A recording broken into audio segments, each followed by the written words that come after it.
Today, we review a Matco 6S Toolbox in Desert Tan and Black.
Starting off with the dimensions, the box is 57.25 inches wide, 28 inches deep, and 46 inches high. It's a terrific working height that you can stand at, use it as a bench, test components on it, or even use it, like most people do, for storage.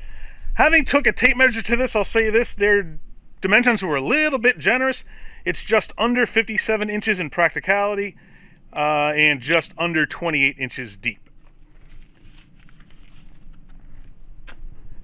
It has USB and 110 AC power on the front panel. And also has a power drawer that we'll get to in a minute. So around back, it has the power cords that you would plug in to power the power strips on the face and inside of the power drawer.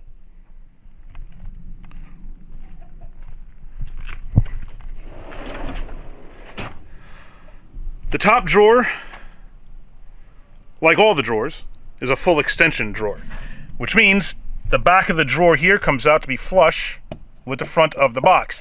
That's very important because on boxes that do not do that, you're going to lose about 2 or 3 inches in drawer space to the box. And what that means is stuff that you have stacked up behind here, if you put your tall sockets in there, or maybe you lay ratchets or extensions or screwdrivers back here, you're going to lose your line of sight. So it's going to be difficult to see where your tools are, and if you can find them, it oftentimes is difficult to get behind the tools that are in front of them to retrieve what you're looking for. And if you put deep sockets back in a drawer that's not full extension, there's not enough room generally to lift them up and get them off of the socket racks. But most every good toolbox has full extension drawers. It's just something to be on the lookout for when you're shopping boxes, to make sure that the box you're looking at has that feature.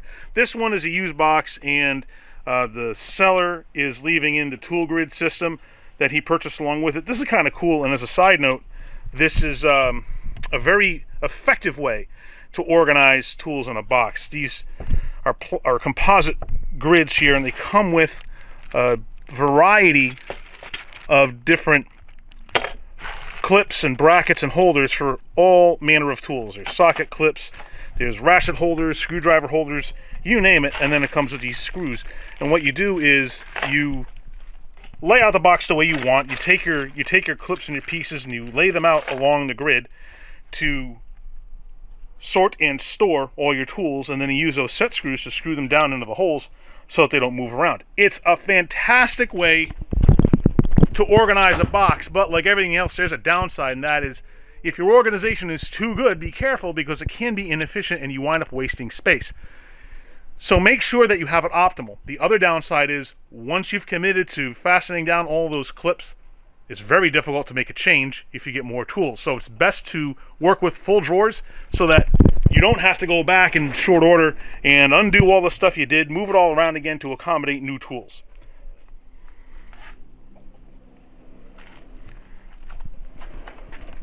The top drawer has double drawer slides.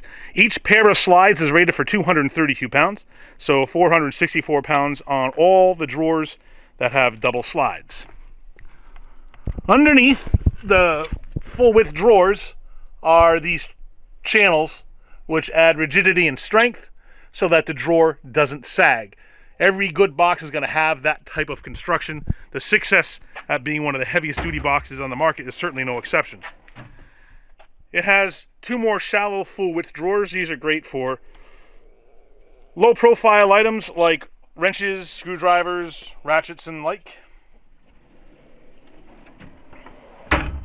Oh, and underneath this drawer also has channels like on the big drawer, but because this one's a little more shallow, it has fewer channels because obviously it's not going to require the same capacity as the top drawer. And the same for the third full width drawer. And note how all the drawers are full extension. One feature that the Matco drawer slides have is this retainer system right here. This is a plastic thumb turn, and it adjusts this little catch here so that the catch adjusts up and down so that it latches the drawer closed. And you can adjust it depending on the tension that you want. And over time, because this is plastic, it's going to wear. So you can adjust it up as you need to. A note about any kind of drawer latching system. Make sure the box or the cart that you're looking at has one that functions well. There are better designs than the one Matco has on theirs because these do wear down over time, and I do know a few guys that own a Matco box that don't like it because they say no matter what they adjust it to after a while, the drawers just kind of work their way open on their own. And the reason why it's important for you to have a latching system is because when a drawer like this is full of tools, it's very heavy. It will weigh hundreds of pounds. And if you're wheeling the box around and that drawer works itself open, the box is going to tip over. And when it does, you're going to lose tools, you're going to break the box, and somebody might very well get injured. So make sure your drawers latch positively. That's one thing I don't like about this system, is that it's not as if, like on the Snap-on ones that have the slidey plastic catches, the Extreme boxes and the Sun-X carts all have a metal latch that actuates when you lift the drawer pull, and the Snap-on Epic boxes have same kind of latching pull.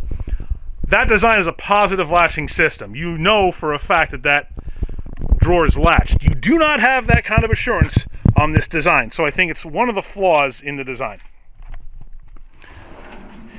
Here's the power drawer. It has a 6-outlet power strip, and you can see the cable management system that goes along the back to the cords that we looked at earlier.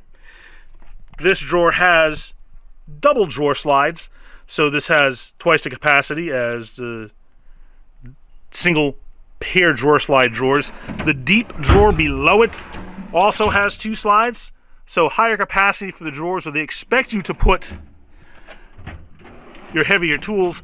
In the bottom wide drawer though, they only put 1 pair of drawer slides, but you can see there are holes that can accommodate a second pair if you're so inclined. And then all the other drawers, because they're not very deep, have 1 pair of slides.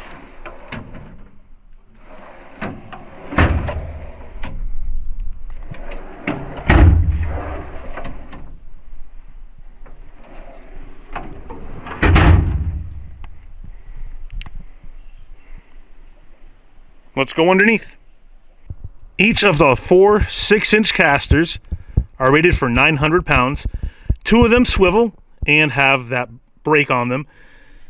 Like a lot of heavy-duty boxes, they put these spring-loaded casters on them. I'm not really sure what that spring does. It does not absorb energy because the spring's job is to redirect energy. So I don't really think it absorbs shock, and it just kind of makes the thing bouncy. They all have those. Again, I don't know what they actually do. I'm inclined to think they're just there just to say they can give you some spring-loaded caster. And there's this supporting channel on the front underneath here, and then there's a center channel and one on the far side. And what that does is it prevents sagging, and there really is no way that you're gonna see any kind of structural deficiency in this box. These are very heavy duty, and having stays like that underneath the box are going to assure it never sags. And they run the full width of the box. If you notice on the end there are no channels that run front to back. That's okay. You don't need them because this thing is not so wide that you're going to see any sagging front to back. It certainly isn't that deep. And those 3 channels that are there are more than adequate to support the total weight on this box. The other 2 casters are not locking and they don't swivel, but they are also spring-loaded. Rock solid and very reliable, the 6S will last you for many, many years. And I always like to ask and answer, who is the Toolbox best suited for? This particular box is rather expensive even when used, and it's very heavy duty. So it's not best for the starting technician or even someone who's just been in the field for a couple of years. This is suited for somebody who's a long-standing veteran of the industry, has a lot of very heavy tools that weigh many hundreds of pounds that they need the increased drawer size and capacity for, and has spent a number of years building up their savings to where they can afford to buy something like this. New list price on the Matco website, these are $11,264.60. And I think at that price, it's far overpriced. Even the used ones I've seen on the market are going for around $8,000 to $9,000, which I also think is too much money for this box. If you can find one used for the $4,000 to $5,000 range, you might have yourself a pretty good bargain and something absolutely worth considering. In the future, keep watching because we've got some tool cart reviews of a snap-on 3-drawer tool cart, of course our regular flyer drop segments, and our increasingly popular Tools in the Hall videos every month. So do me a favor, click down here now to subscribe so that you don't miss any of it. Thank you so much for watching, and remember, use a tool. Don't be one.